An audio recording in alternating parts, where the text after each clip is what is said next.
So I try to avoid making videos on each and every single issue I find noteworthy or interesting. And I come across a lot of issues every day online, particularly from the newspaper, which I subscribe to. Well, not subscribe to, I have their updates online. Anyway, to get to the points, I've just seen one that I really don't want to gloss over, because I think it raises a lot of important issues. Basically, it's about potentially the world's most expensive divorce at 2.7 billion. You heard that right, 2.7 billion. I'll put a link to the story, but basically I'll read the first few paragraphs. It's a little bit too long to read the whole thing, but I'll give you the source.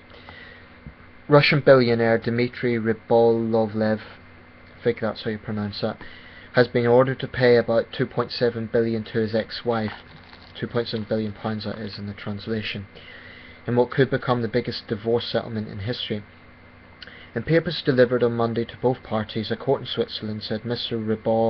Rybolovlev, 47, one of the owners of French soccer club AS Monaco, must pay more than 4 billion Swiss francs to Elena Rybolovleva, also 47. The judgment also granted his ex-wife property in the ski resort of Gstaad, worth 130.5 million francs, and 2 other buildings in the wealthy Coligny area of Geneva, where the couple once lived together.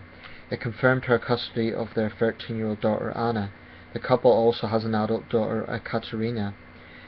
Miss Rybolovleva's lawyer, Mark Bonant, called it the most expensive divorce in history, an unheard of amount for Switzerland.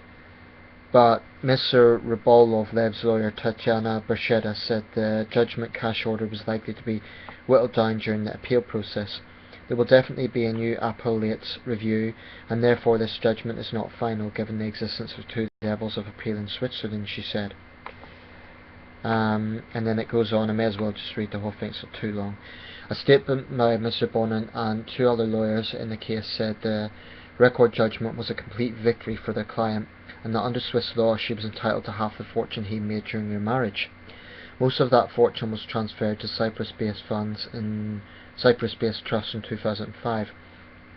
The 3 lawyers said Monday's ruling demonstrated that no one, not even a Russian tycoon, who put his fabulous fortune into legal structures such as trusts and offshore companies, is above the law. But Mr. Rybolovlev's lawyer suggested the opposite, praising the judgment for confirming both the validity of the trusts created by Mr. Rybolovlev and the validity of the asset transfer to them that occurred long before his wife initiated divorce proceedings. His ex-wife had demanded about 3.5 billion from the man known as the Fertilizer King, whose fortune from potash mining once made him the world's 79th richest person.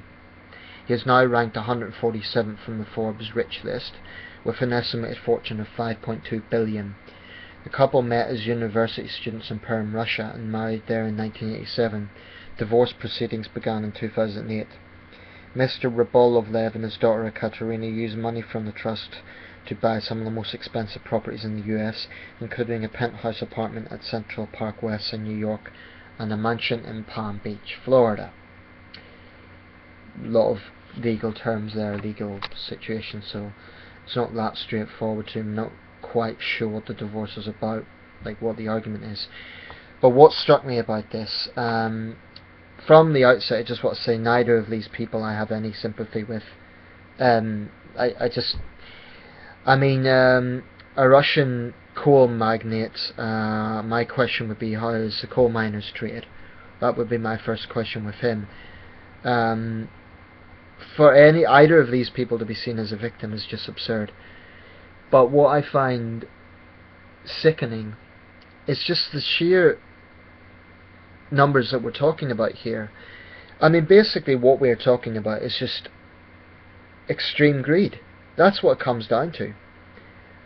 And it's not that I'm I'm not a communist, I'm not anti-wealth, but this wealth is just so big, so vast, that it's hard to have any sympathy with either of them. And the woman isn't getting a lot of sympathy in the comments thread because she's wearing a fur coat that never goes down particularly well with animal rights people.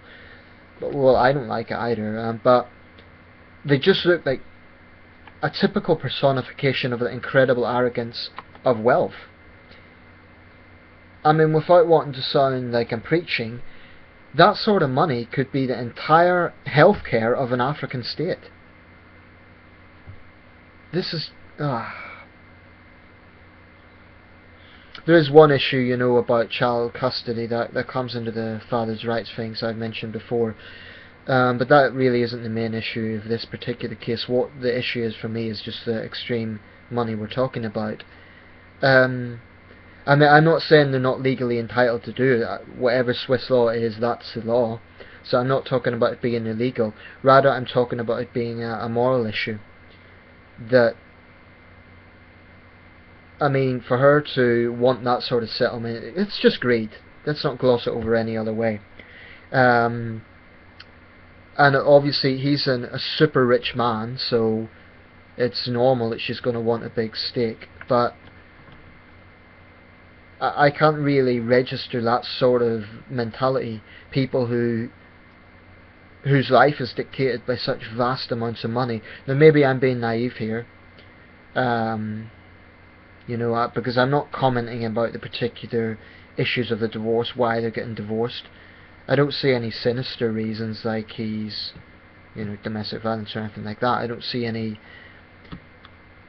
Well, you know, I looked at the story to be comprehensive, but before I even looked at it, I thought the first thing that came to my mind, just what vile people, what extreme greed. I don't know, maybe they give money to charity, but that sort of money to me is just... I honestly wonder, maybe we should have a sort of limit on how much wealth an individual can make. I mean, I have questions about both of their characters just based on that story, because a Russian oil magnate, my question would be, what conditions are his miners working in? We saw the tragedy in Turkey recently. So this guy's become a multi-billionaire. I'm not going to make allegations, I don't know, but it wouldn't surprise me if there was a deeply unfair situation going on there in terms of his workforce. I mean, similar allegations were levelled against Lakshmi Mittal, the Indian coal magnate, who was accused of employing child labour in his mines.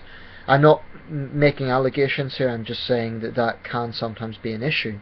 As for the woman, well, you know, what bothers me is there's some feminists on there trying to make her out to be a victim. What a poor woman. She only gets a few billion. My heart bleeds. Honestly, some people need to get their head out of the sand and realise that the issue here is not to do with gender. It's to do with just the incredible arrogance of wealth. They're both as bad as each other, as far as I'm concerned. That sort of... I find it very hard to sympathise with people like that. And it's not... I don't regard myself as a socialist. I'm not anti-wealth. I think if people work hard at something and they make a lot of money from it, well, good luck to them. I'm not anti-wealth. However, I do have issues with that sort of wealth. I mean, I think there should be an upper limit of maybe 50 million, and that's a hell of a lot of money. Because how can any individual rationally argue that they can't live without a huge amount of money like that? It just...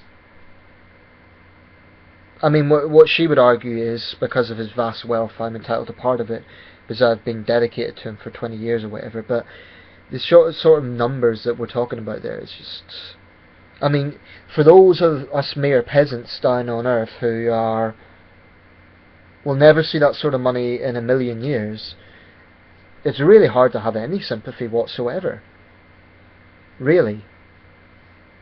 I mean, my line of thinking is, if she was a decent person, she would take enough to have a comfortable life, enough to support their daughter, and then she'd donate a significant amount to charity to show she's the better person.